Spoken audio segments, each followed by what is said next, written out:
Bonjour et bienvenue à tous sur Juste un moment. Après le récit de nos tribulations au début de nos vacances, je vais complètement changer de sujet dans cet épisode. Si je vous dis Vichy, qu'est-ce qui vous vient à l'esprit ? En ce qui me concerne, quand j'entends le mot Vichy, je pense à plusieurs choses. Il y a tout d'abord la ville d'Eau, au nord de l'Auvergne, connue pour ses sources aux vertus curatives dès l'époque des Romains.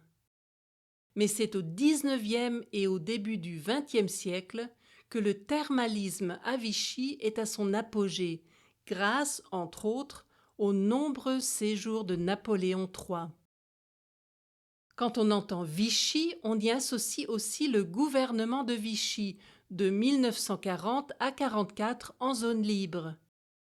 Mais pourquoi le gouvernement sous Pétain choisit-il cette ville relativement petite ?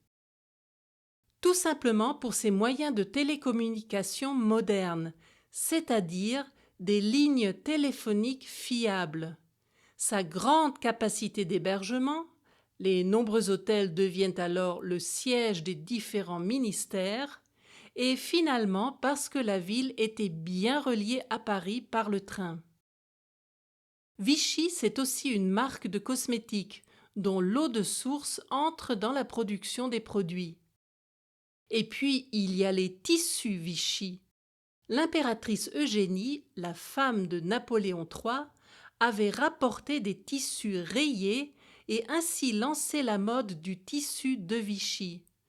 Toutes les élégantes voulaient alors être vues en Vichy.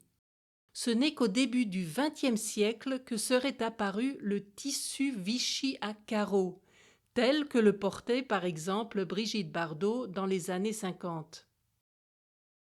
Les amateurs de cuisine connaissent peut-être la vichysoise, une soupe froide à base de purée de pommes de terre, de blanc de poireaux et de bouillon. Un chef de cuisine français, originaire de Vichy, l'aurait créé au début du XXe siècle pour la clientèle du Ritz-Carlton à New York. Finalement, il y a les fameuses pastilles de Vichy. Ces petits bonbons tout blancs de forme octogonale aident à la digestion.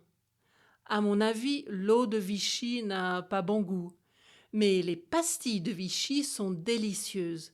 C'est assez étonnant, étant donné qu'elles sont confectionnées à base de cette même eau de source, avec, en plus, un peu de menthe. Et une fois de plus, l'impératrice Eugénie joue un rôle important dans l'histoire de ce bonbon. Lors d'un de ses séjours, elle découvre ces pastilles qui plaisent également à ces dames d'honneur.